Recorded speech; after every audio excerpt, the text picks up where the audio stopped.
আল্লাহ বড় দয়ালু, তবে তিনার কাছে নত হতে হবে। তিনি তোমার আমার জন্য অবশ্যই বড় মেহেরবান। এ দুনিয়ার মানুষ শুনে রেখে দাও, দুনিয়ার রাজা প্রজারা তারা আসামি খুঁজে বেড়ায়, তাদেরকে শাস্তি দেবে বলে, আর আমার আল্লাহ আসামিদেরকে ডেকে ডেকে ডেকে ডেকে বলে আমি তোদেরকে মাফ করে দেব। বুঝতে পারছেন মাইকের আওয়াজ?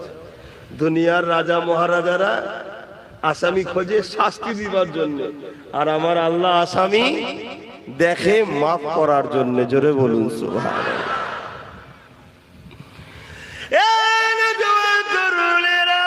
কি আলোচনা করবো সংক্ষিপ্ত সময়, মনে রেখে দেবেন জীবনে কোনোদিন কাউকে খুশি দিনা করতে পারে, কখনো কারো মনে আঘাত দেবেন না।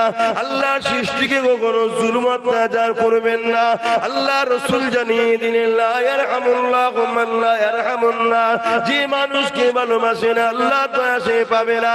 ভালোবাসার প্রকৃত রাস্তা হলো আল্লাহর জান্নাতের রাস্তা দেখানো। এই আপনাদেরকে ভালোবাসি বলে আল্লাহ জান্নাতের রাস্তা দেখায়। আল্লাহ জান্নাত পেতে গেলে সর্বপ্রথম কাজটা কি? ঈমান জানতে হবে। আমানতু বিল্লাহি ওয়া মালাইকাতিহি ওয়া কুতুবিহি ওয়া রাসূলিহি ওয়াল ইয়াউমিল আখির ওয়াল কদরি খায়রিহি ওয়া শাররিহি মিনাল্লাহি তাআলা ওয়াল বাসি বাদাল মাউত। প্রথমে ঈমান আনতে হবে। এ যুবকেরা, তরুণেরা, আমার আপনার নবী মুহাম্মদ রাসূলকে জীবনের থেকে বেশি ভালোবেসে, জীবনের সব কিছু থেকে বেশি আদর করে মেনে নিতে হবে। এই মেনে নিবার পরে তিনি যা করতে বলেছে করতে হবে, তিনি যা নিষেধ করেছে ছেড়ে দিতে হবে।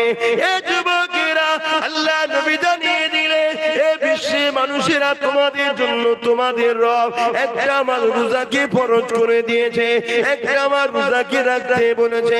আল্লাহর কোরআনও আমাদেরকে জানিয়ে দিয়েছে রোজাদারের জন্য রোজা রাখা ফরজ হয়ে গেছে। এবং এই রোজা এমন একটা নিয়ামত, as-sawমুলি ওয়া আনা সিবিয়াদিয়া, আমার আল্লাহ জানিয়ে দিলেন রোজাদারদের জন্য সবথেকে বড় খুশির খবর এটা। আল্লাহ বলছে রোজা হলো আমার খাস ইবাদত, আর আমি আল্লাহ কুদরতি হাতে রোজাদারকে পুরস্কার নিজে দেব।